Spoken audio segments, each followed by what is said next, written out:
able to hide behind stonewalling.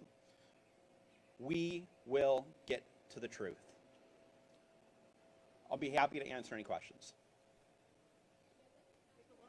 Is the lawsuit on behalf of Lieutenant Governor Robinson or the campaign or both? As of right now, the plaintiff in the lawsuit is Lieutenant Governor Robinson. So are you seeking cease and desist orders? Are you seeking damages? For a defamation lawsuit, you seek damages. We are seeking $50 million in damages for the reputational harm that has been done to Lieutenant Governor Robinson's good name. In the course of the investigation, what have you come? I know you've denied the story from the beginning, but I mean, factually, have you been able to prove that? Yeah. What our investigation has shown so far is that there were a number of inconsistencies that were used that went beyond journalistic standards in the way that CNN performed their reporting. First of all, let me say that we continue to, that Lieutenant Governor Robinson has always said these allegations are completely false. Our investigation has shown that he is quite frankly right about that what CNN did and what others that they have worked with have done in this case is tantamount to what we truly believe is this journalistic hit job in order to interfere with an election. So, for instance, when you use information that is taken from data breaches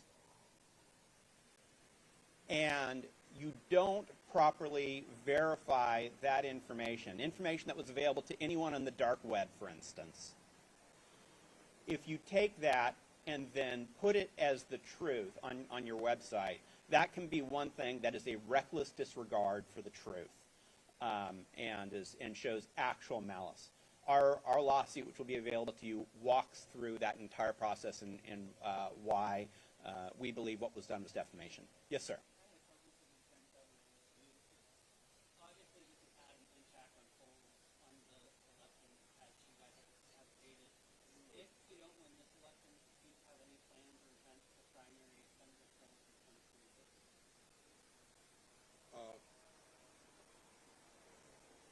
Well, you know, polls are one thing, but we're still campaigning, and we're making 5 to 7 stops a day, and every place we go is filled to capacity. So we anticipate winning this election despite this attack. So any plans for the future that we have are at the governor's mansion.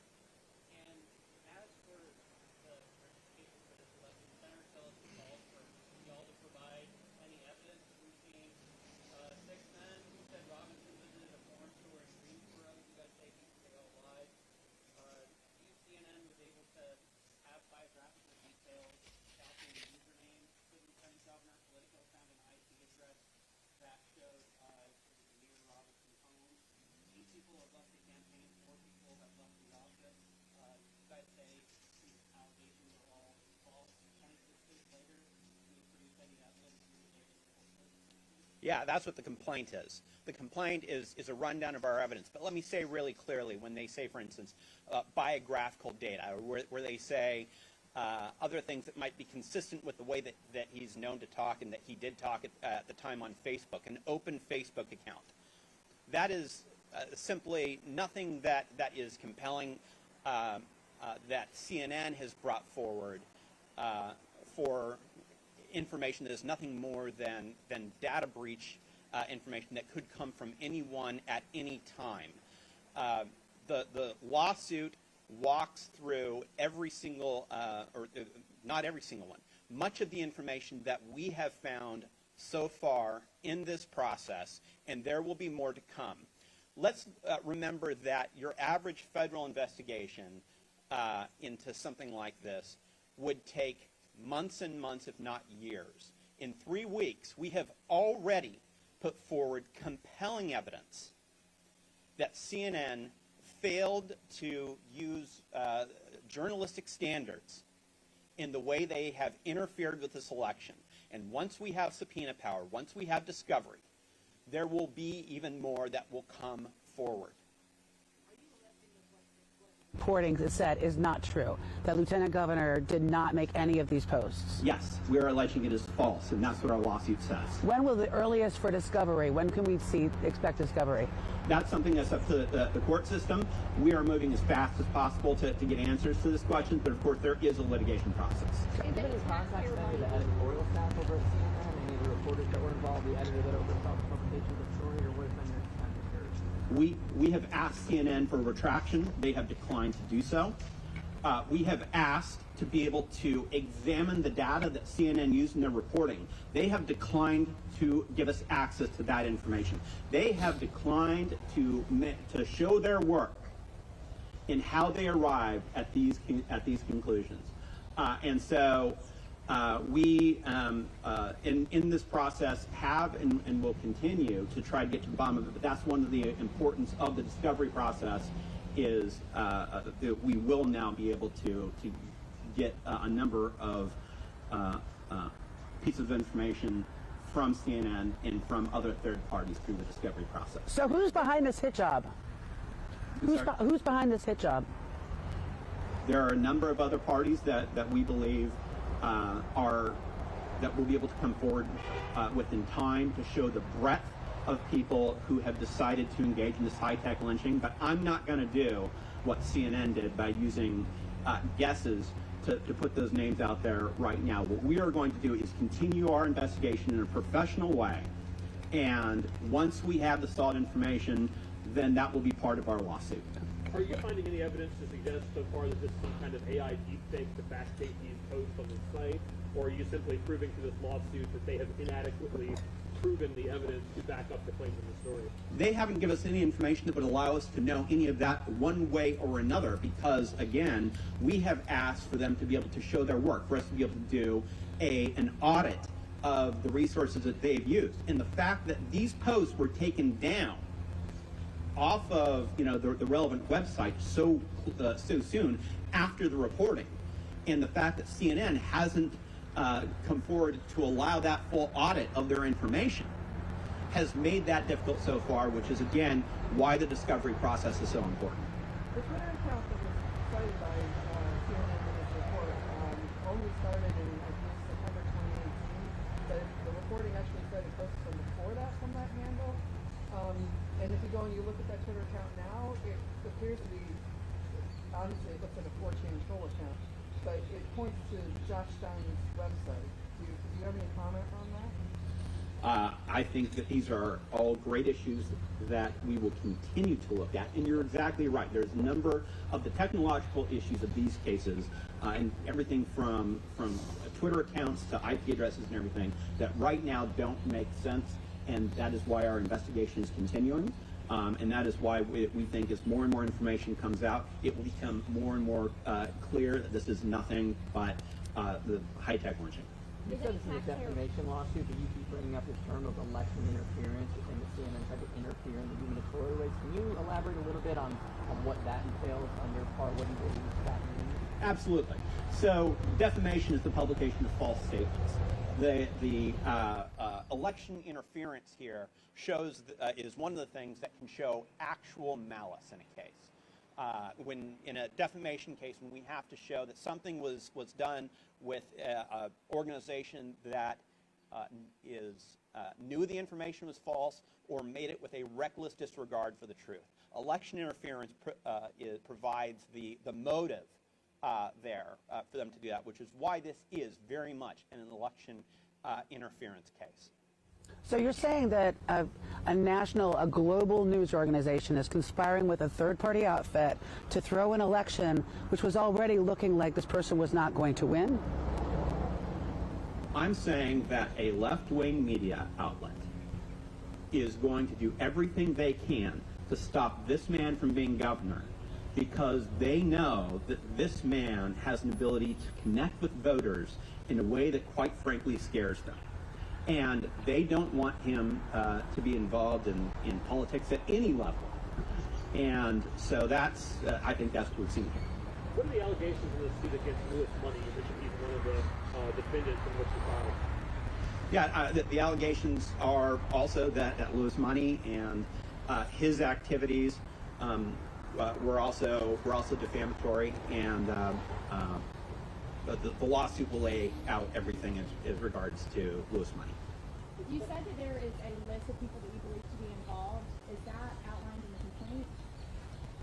There's a number of people involved. Right. Is that outlined in the complaint? The investigation is ongoing. We don't name every single person that we believe to be involved at this point, because that would be irresponsible, and we are not going to go down the same track as we believe CNN has done, for instance, and get ahead of ourselves. But we do believe, and our investigation has led us to believe, that this is the tip of the iceberg. This is not, by any stretch of the imagination, the end. So logistically, in terms of the way that the CNN story was put out with screenshots and posts, like, you think would all of that just have been manufactured, essentially, is what you're alleging? Those posts could have been made by anyone, I think, and we believe it is very suspect that they were taken down so soon after the story ran without an ability to do a full investigation on those. And let's remember, this is something that the allegations here are of a supposed event years and years and years ago. One of the things that our FBI investigator brought up to us is how much more difficult this is than doing a regular FBI investigation, because if somebody brought this to the FBI, they would say, there's nothing we can do here, it's past the statute of limitations, and so they wouldn't even investigate it. Because when you have to go back, over a dozen years in order to look at information, in order to prove somebody's innocence just based on spurious allegations alone, it makes it very, very difficult, which is why I'm particularly proud of our team, and in just the few short weeks that we've had this, how far we've been able to go to show the falsity of this story. If your proof is so good, why aren't other Republicans standing with you? You're by yourself. We stand with the voters of, Lieutenant Governor Robinson stands with the voters of North Carolina. Our job is not to go convince politicians or bureaucrats. This case is for the courts. We're going to go make our case in court. This case is for a jury. How much money is this all costing, and who's putting up the report?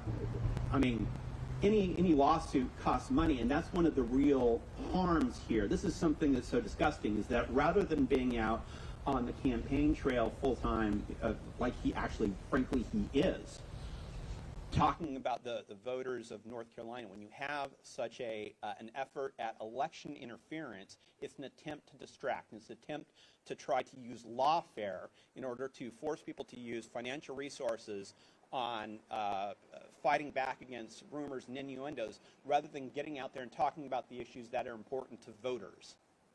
It's been 26 days since that story broke. I remember back for previous stories, there were PowerPoint presentations outside the Lieutenant Governor's office walking through a number of different things. Is there any evidence? You said it could be anyone who wrote these posts. Do you have any evidence to support that it wasn't the Lieutenant Governor? Well, first of all, we have a complaint that has been filed in court. And that is something, that is the way that we do the litigation process in this country. Now we will have the opportunity to go forward and prove what we have put in the complaint, and we are confident in our ability to do that. You mentioned these posts getting removed shortly after publication of the story. Obviously, CNN wouldn't have purview over that. That would be up to the website, whatever servers host them. Have you been in contact with those sites to try and get a hold of those materials, or the archives of those pages, or what does that look like? Like I said before, there have been a number of efforts to reach out to a number of people, not just picking up the telephone, but actually knocking on doors. And there's been some people that have been more forthcoming than others.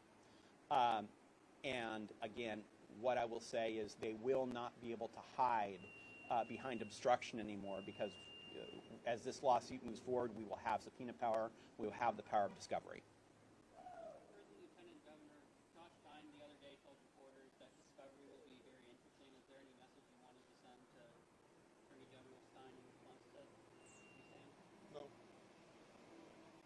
Just this investigation impacted the campaign's finances at all? I know the TV ads stopped running around the time the CNN report came out. Is this diverting resources to otherwise be getting your message out on TV?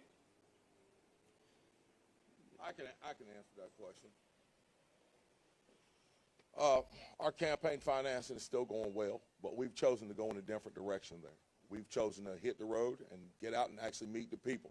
We find that it's much more, leaves our campaign more financially stable and flush, and we are finding it's far more effective than what we've been doing in the past in our campaign. We should have done this long ago, actually.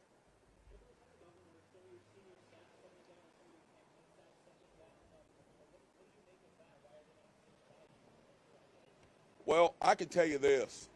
There was a time when one of your news outlets characterized me as a Klansman in a cartoon. And I stood on that porch and held a press conference. And when I did, there were very few people that stood behind me on that porch.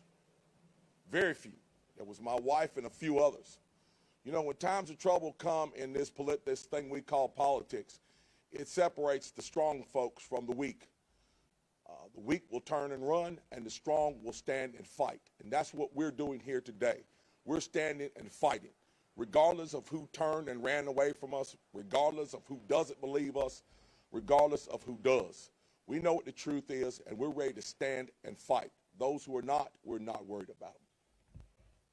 Of course, we know that CNN can, of course, refuse to show you the sources for the First Amendment reasons, right? Where does the First Amendment stop and defamation begin? Where are you making that argument? That's an excellent question. Defamatory speech is not free speech. You do not have the right to go around lying about people. You do not have the right to go maliciously attack people with falsehoods in order to affect an election. The source material we're talking about isn't necessarily only from individual sources, but even the technological data that they collected in this process. To be able to allow us full access to that, to get to the truth. We are the ones using the First Amendment in this case to go bring this case in not only the court system, to the voters, to get to the truth. Obstruction will not get in the way, again, it's very important to remember that there is a huge difference between freedom of speech and defamatory lies. Thank you all very much for your time.